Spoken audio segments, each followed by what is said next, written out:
দেখো অবস্থাটা দেখো, 5 টাকা বেশি, মানে সব কিছুর দাম বেশি নিচ্ছে এরা, এরমই করে। বাকি নেব না আমি আর, এই পয়সা শোধ দিয়ে আমি মাসকাবারি বাজার তুলে নেব। বাকি নিলে 5 টাকা 10 টাকা সব জিনিসে বেশি নিয়ে নিয়েই করে।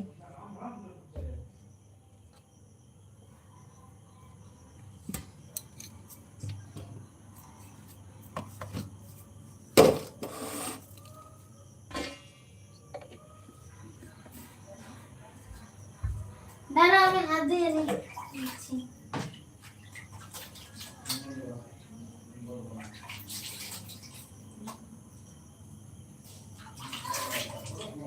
এখানে ডিম নিয়ে তো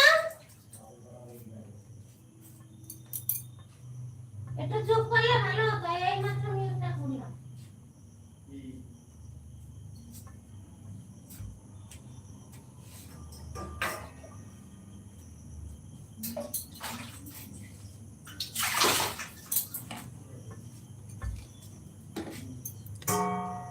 পরাণ পরাণ পরাণ দি বলো কেমন আছে?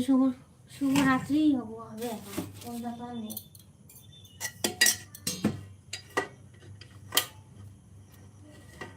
রাজ রাহুল, আচ্ছা আমি 5 টাকা বেশি দিয়ে দেব। তোমার পয়সা আছে, তুমি দিতে পারো 5 টাকা বেশি, আমাদের তো আর পয়সা বেশি নাই।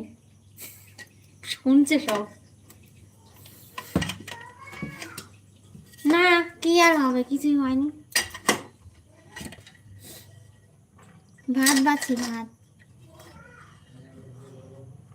আরে সব জিনিসের দাম বেশি, ওই জন্য নিতে ইচ্ছে করে, কি করবো এখন, বাধ্য হয়ে নিতে হচ্ছে।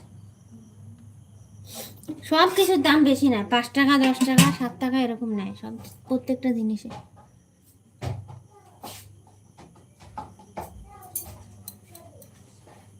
ডিম খাবি তো?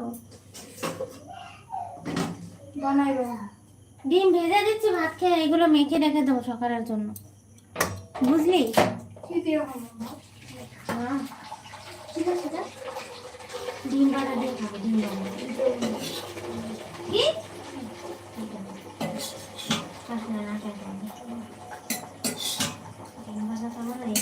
আমার না খাটা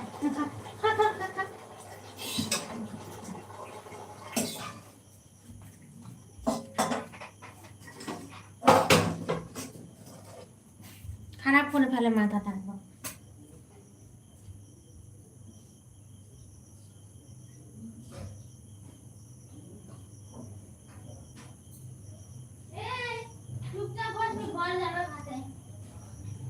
দুটো ডিম নিয়ে ভেজা করে দিচ্ছি, যদি খাস তো এরপরে বললে নিজে ভেজে খাবি, আমি বলে দিলাম।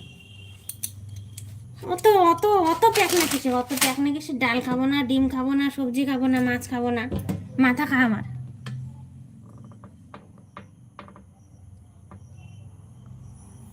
কাল থেকে তোমাদেরও বেশি হবে, মানে বুঝতে পারছি না। ওই সব কথা বলতে হয় না গো দাদা ভাই। সো সুইট, আচ্ছা থ্যাংক ইউ। বলো রাজ রাহুলের খবর কি? আরে দূর বাবা, পড়ে যাচ্ছে।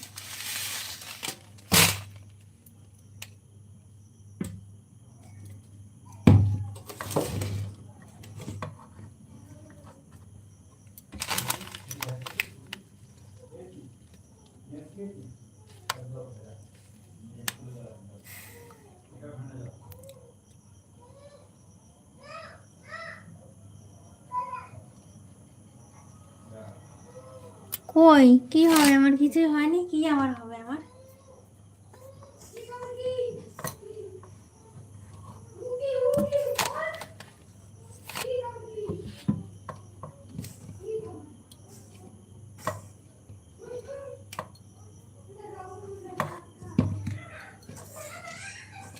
দেখো এত চিৎকার, ওই জন্য মিউট করে রাখতে হচ্ছে, চিৎকার করে খালি।